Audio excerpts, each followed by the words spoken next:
عشاء میں کتنی رکعتیں پڑھنا ضروری ہے؟ 17، 13، 9 یا پھر 7؟ کم رکعت پڑھنے سے نماز ہوگی یا نہیں؟ عشاء کی نماز پڑھنے کا طریقہ۔ اعوذ باللہ من الشیطان الرجیم، بسم اللہ الرحمن الرحیم۔ السلام علیکم محترم ناظرین۔ نماز دین اسلام کے بنیادی ارکان میں سے ہے۔ اللہ اور اس کے رسول صلی اللہ علیہ وآلہ وسلم پر ایمان کے بعد اہم ترین رکن ہے۔ اس کی فرضیت قرآن و سنت اور اجماع امت سے ثابت ہے۔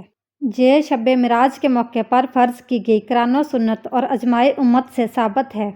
یہ شب معراج کے موقع پر فرض کی گئی قرآن و سنت اور اجماع کی روح سے اس کی ادائیگی کے 5 اوقات ہیں۔ اسلامی نظام عبادات میں نماز کی اہمیت کا اندازہ اس بات سے بخوبی لگایا جا سکتا ہے کہ قرآن حکیم میں 92 مقامات پر نماز کا ذکر آیا ہے۔ حضرت عبداللہ بن عمر رضی اللہ تعالیٰ عنہ بیان کرتے ہیں کہ حضور نبی اکرم صلی اللہ علیہ وآلہ وسلم نے فرمایا، اسلام کی بنیاد 5 چیزوں پر ہے: اللہ تعالیٰ کی عبادت کرنا اور اس کے سوا سب کی عبادت کا انکار کرنا، نماز قائم کرنا، زکوٰۃ ادا کرنا، بیت اللہ کا حج کرنا اور رمضان کے روزے رکھنا۔ حضرت عبادہ بن صامت رضی اللہ تعالیٰ عنہ سے روایت ہے کہ رسول اکرم صلی اللہ علیہ وآلہ وسلم نے فرمایا، اللہ تعالیٰ نے 5 نمازیں فرض کی ہیں۔ جس نے ان 5 نمازوں کے لیے بہترین وضو کیا اور ان کے وقت پر ان کو ادا کیا، کاملاً ان کے رکوع کیے اور ان کے اندر خشوع سے کام لیا، تو اللہ عز و جل نے اس کی بخشش کا عہد فرمایا ہے اور جس نے یہ سب کچھ نہ کیا اور اس کے لیے اللہ تعالیٰ کا کوئی ذمہ نہیں، چاہے تو اسے بخش دے، چاہے تو اسے عذاب دے۔ نماز کی اہمیت اس قدر زیادہ ہے کہ حضور نبی اکرم صلی اللہ علیہ وآلہ وسلم نے اپنے وصال کے وقت امت کو جن چیزوں کی وصیت فرمائی ان میں سے سب سے زیادہ تاکید نماز کی فرمائی، بلکہ حضرت علی المرتضیٰ رضی اللہ تعالیٰ عنہ سے مروی حدیث صحیح کے مطابق آخری الفاظ جو آپ صلی اللہ علیہ وآلہ وسلم کی زبان مبارک پر بار بار آتے تھے وہ یہی تھے: نماز کو لازم پکڑو اور اپنے غلام لونڈی کے بارے میں اللہ تعالیٰ سے ڈرتے رہنا۔ ابو داؤد۔ ناظرین، اب بات کرتے ہیں غیر مؤکدہ سنت اور نوافل چھوڑنا۔ واضح رہے کہ فرض نماز تو فرض ہے اور وتر کی نماز واجب ہے۔ ان دونوں کو چھوڑنا تو کبیرہ گناہ ہے۔ اگر وقت پر نہیں پڑھی تو بعد میں قضا پڑھنا لازم ہے۔ ان کا مستقل چھوڑنے والا فاسق ہے۔ سنت مؤکدہ کا اہتمام کرنا واجب کے قریب ہے۔ بلا کسی عذر کے سنت مؤکدہ کا چھوڑنا بھی جائز نہیں ہے اور باعث گناہ ہے۔ جو شخص بلا کسی عذر کے سنت مؤکدہ چھوڑتا ہے وہ گناہ گار ہے اور اللہ تعالیٰ کے یہاں بلند درجات سے محروم ہے اور رسول اللہ صلی اللہ علیہ وآلہ وسلم کی شفاعت سے محرومی کا خطرہ ہے۔ جہاں تک کہ فقہائے کرام فرماتے ہیں کہ اگر کوئی شخص ان سنتوں کو صحیح تو سمجھتا ہے لیکن بلا عذر سنت مؤکدہ کو چھوڑنے کی عادت بنا لیتا ہے تو یہ گناہ گار ہوگا، لیکن اگر کوئی شخص ان سنتوں کو حق نہ سمجھتے ہوئے چھوڑ دے تو یہ عمل انسان کو کفر تک پہنچا دے گا۔ البتہ اگر کوئی عذر ہو، مثلاً وقت کم ہے اور صرف فرض نماز ادا کی جا سکتی ہو، جو کوئی ضرورت ہو، تو اس وقت سنتوں کو چھوڑا جا سکتا ہے۔ باقی سنتیں غیر مؤکدہ اور نوافل میں پڑھنے اور نہ پڑھنے میں اختیار ہے۔ اگر کوئی پڑھے گا تو اسے ثواب ملے گا اور نہ پڑھنے پر کوئی گناہ نہیں ہوگا۔ تاہم انہیں بالکل نہ پڑھنے کی عادت بنا لینا بھی مناسب نہیں ہے۔ لہٰذا اس صورت میں سنت مؤکدہ اور غیر مؤکدہ دونوں کا ثبوت احادیث مبارکہ میں موجود ہے، اس لیے مؤکدہ سے متعلق تاکید آئی ہے اور بلا عذر چھوڑنا یا مستقل چھوڑ دینا باعث گناہ ہے۔ سنت مؤکدہ غیر مؤکدہ کی ادائیگی میں فرق یہ ہے کہ اگر نمازی 4 رکعت سنت مؤکدہ ادا کر رہا ہے تو دوسری رکعت کے قعدہ میں تشہد پورا پڑھنے کے بعد اور درود ابراہیمی سے قبل کھڑے ہو جائے۔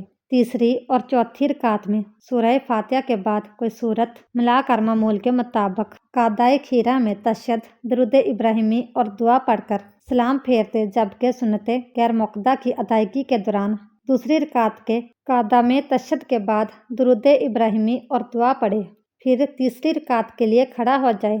تیسری رکعت کے لیے کھڑا ہونے کے بعد سورۃ فاتحہ سے پہلے ثنا اور تعوذ و تسمیہ پڑھے اور بقیہ نماز مؤکدہ سنتوں کی طرح ادا کریں گے۔ کچھ لوگ یہ سوال کرتے ہیں کہ کیا عشاء کی نماز ہم مختصر پڑھ سکتے ہیں؟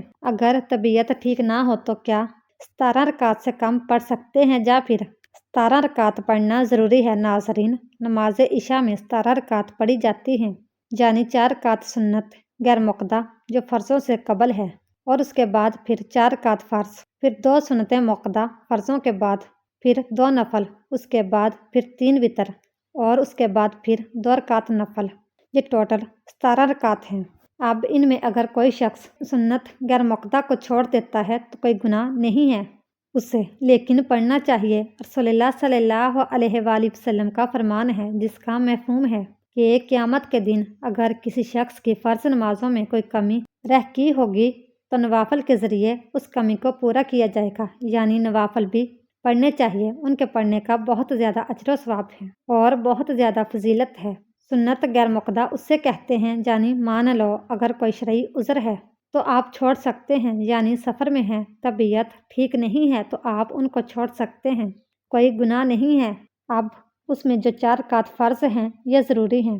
اگر آپ فرض چھوڑیں گے تو آپ کو اس کی قضا کرنا لازم ہے، کیونکہ ہم فرض نہیں چھوڑ سکتے۔ اور اس کے بعد پھر 2 رکعت سنت موقدہ جو فرضوں کے بعد پڑھی جاتی ہے۔ سنت موقدہ کو بھی بغیر کسی شرعی عذر کے ترک کرنا یہ گناہ سے خالی نہیں ہے، اور ایسا شخص جو سنت موقدہ کو ترک کرنے کی عادت بنا لیتا ہے اس کے بارے میں علماء بیان فرماتے ہیں کہ ایسے شخص کے بارے میں خطرہ ہے کہ قیامت کے دن وہ شخص نبی کریم صلی اللہ علیہ وآلہ وسلم کی شفاعت سے محروم نہ رہ جائے۔ تو سنت موقدہ بغیر کسی شرعی عذر کے ترک کرنا گناہ سے خالی نہیں ہے، لیکن اگر کسی اگر شرعی عذر ہے کہ کہیں سفر میں ہے، طبیعت ٹھیک نہیں ہے، گاڑی میں سفر کر رہے ہیں، گاڑی چھوٹنے کا خطرہ ہے تو آپ چھوڑ سکتے ہیں اور نوافل پڑھنے چاہیے۔ اگر نہیں پڑھیں گے تو گناہ نہیں ہے۔ تو 4 رکعت فرض، اس کے بعد 2 رکعت سنت موقدہ، اور پھر 3 رکعت وتر واجب۔